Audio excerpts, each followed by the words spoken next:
Hello, Appster156 here. In-game name is LCSO underdash Chief. Along with me is Cash21 Jr. His in-game name is also the very same, which is Tyler. And Hello. uh, and over the weekend, we actually purchased the DayZ Standalone, the early access alpha via Steam, and we're gonna give you a 2 cents about it.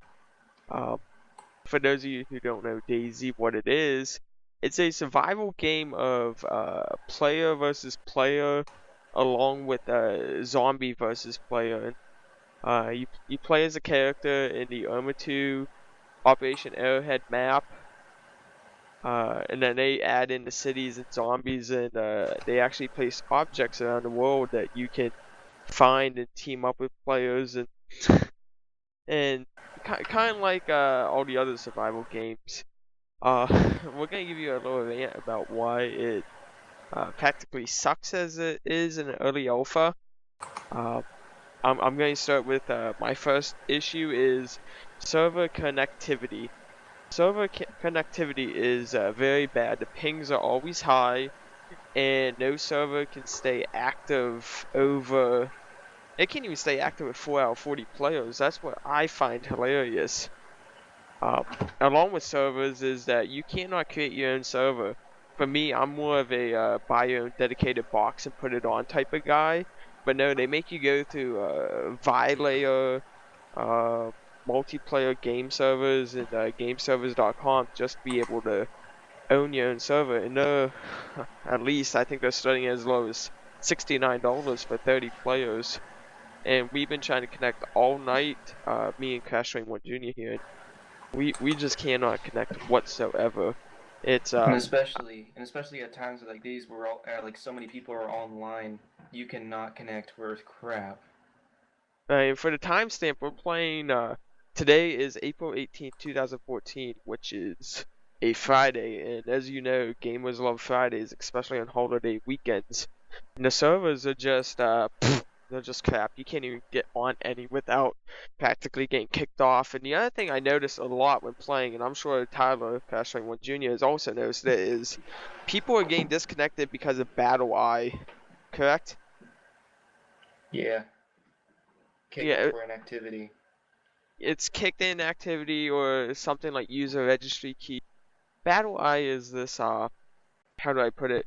Kind of like a firewall to protect for people from coming in with hacks, glitches, and cheat stuff. But it's just kicking anyone who um it just kicks anyone for this a random reason. I mean, it's kind of BS if you know what I mean.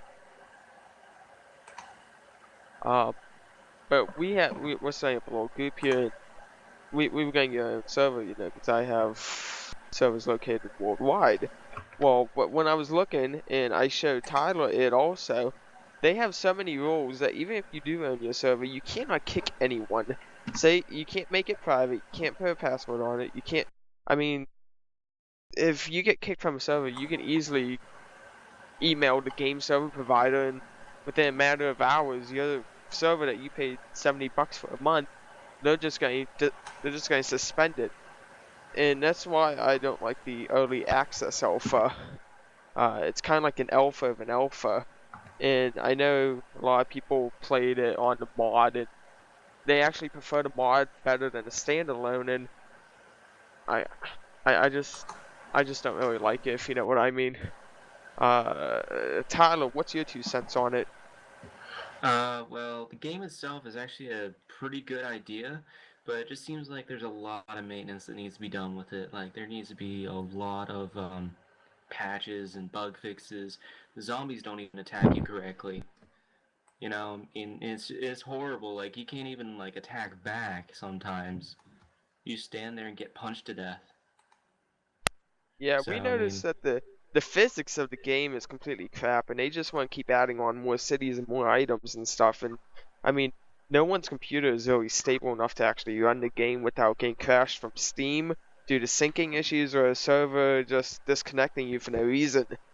I mean, they just want to keep adding on all these add-ons and stuff when they haven't even got a basic standalone done. I mean, it and then you got the bandits where they just come up to you and they just shoot you instead of working as a team.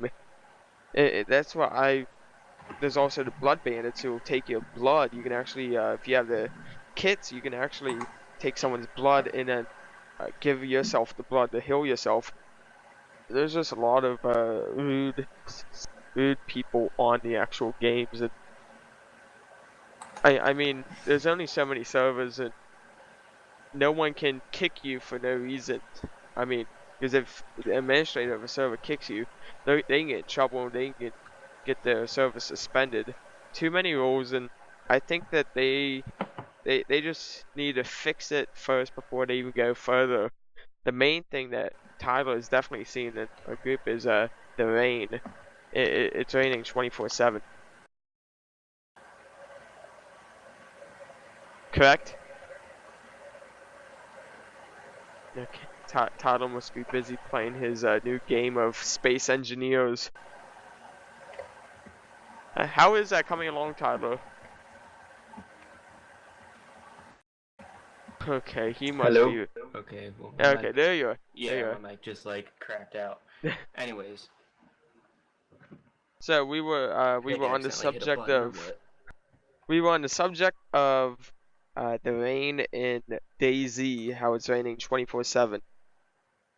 Yeah, the rating is actually pretty neat how they did it, but the physics on it are a little off. In DayZ, whenever rain happens, you have to get in shelter quickly, or else you'll get wet and sick. And whenever you get wet and sick, you pretty much start bleeding out, which is really, really dangerous because it makes your screen black and white and sometimes puts you unconscious or even dead. Um, the rain physics on some of the servers where it has it to where it rains constantly and you cannot move at all. So it's your easy pickings for any like bandits or zombies or whatever is out there. So I mean, you're just like sitting ducks pretty much, just sitting there. And now that you mentioned physics and zombies, I love this one bug that they have. You can go in, you shut the door behind you, but a zombie can actually come up through the floor. They can actually go through Oh yeah, walls. yeah, yeah. They can go through walls and stuff. They can actually fall through the ceiling sometimes too. I've seen that. It's really, really stupid. And then they're faster than you whenever you run, so you cannot run away from them either. So you're automatically dead if you see one. Yeah, and I was just counting on my fingers. It's been a couple months now. Came out December, January, February, March, April. This is its 5th month and it's had so many issues. I purchased Irma 3 when it was in alpha slash beta stage. And, I mean, you can go into the server and you can just start playing. There was none of these issues. Um, I find it funny that they only have like a team of 10 working for them. They made over $70 million, and they work like four weeks at a time. Then they take 2 weeks off, and their week just ended, I believe, the 4th of this month. So hopefully they come back soon and start to and it should have been today. Probably they'll start Tuesday back on fixing the bugs, because there's too many to even count on my fingers. Uh, After we play it more, we can also then do a follow-up video of it. But that's just our 2 cents on it. We're not telling you not to get it. We're not telling you to hurry up, go buy it, or anything like that. Price is $29.99, and This is I just to tell you what it's like before you buy it, because there's nothing out there that tells you really. yeah, all the reviews are great. Well, those people have probably been playing it for, you know, years on end on the Arma 2, and they don't see the new bugs like we fresh spawners do. But that's just our 2 cents. Do what you want.